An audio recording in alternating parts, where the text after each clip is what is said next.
Good afternoon, plant lovers. Today we are going to plant this chamomile, Roman chamomile, that I purchased from Victoriana Gardens.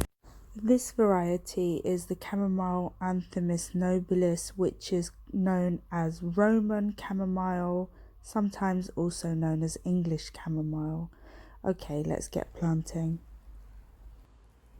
As chamomile loves well-draining soil, I added some sand that I collected from the beach and also some perlite and mixed that in well before I got potting.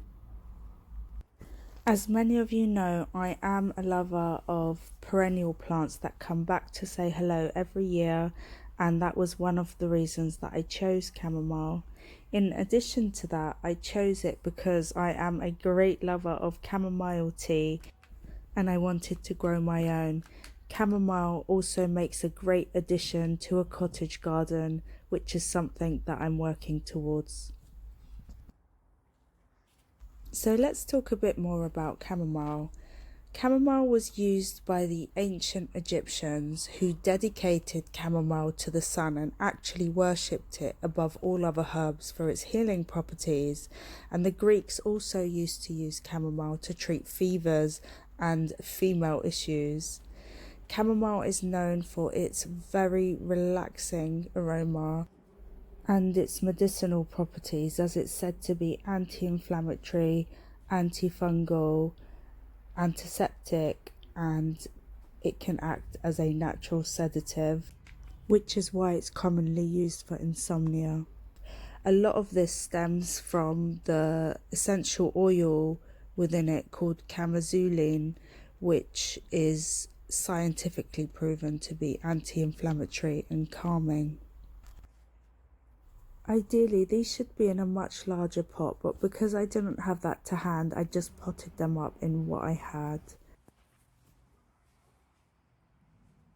And here is one of the chamomile plants that has really taken off and has about 5 flower heads on it.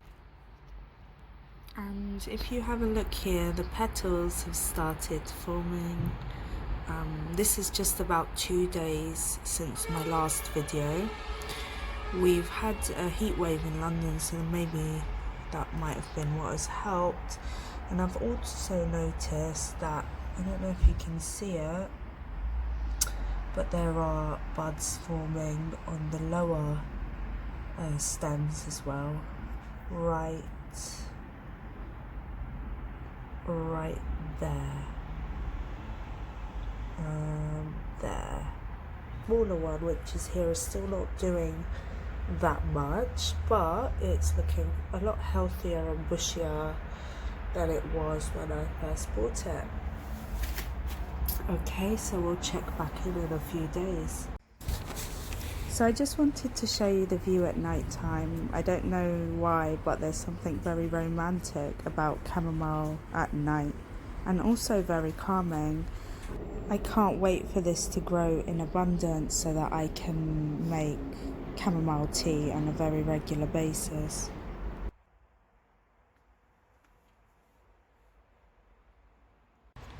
Okay, so it's a couple of days later and I have had to stake the plant because it was getting a little bit long, and as you can see, the buds are looking absolutely gorgeous.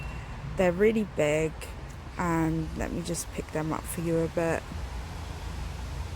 They just look stunning. So these will almost be ready to harvest soon. And I can tell you that they smell like honey, even though in the literature it says that they smell like sweet apples, but when I'm smelling them, I'm literally smelling honey, and it's just so lovely. This will continue to flower until October time, so I'm still going to get a couple more months worth of enjoyment from this plant. So Roman chamomile is also called true chamomile, and it differs from German chamomile because the flowers are larger and it's a shorter plant. The highest it will get is about 30 centimeters, It's not a good idea to let it get that long, and you should snip it down to about 10 centimeters to keep the foliage nice and feathery and to encourage rebloom. I've let these get a little bit long, but that's because I want to harvest the flowers on them, and then after that I will trim them down. German chamomile, on the other hand, can grow up to 60 centimeters and is an annual, not a perennial. German chamomile is also referred to as the false chamomile. However, both of them can be used for culinary purposes, and both have medicinal properties. So that concludes my video on growing chamomile. If you haven't already, please share your love and subscribe. Take care until next time.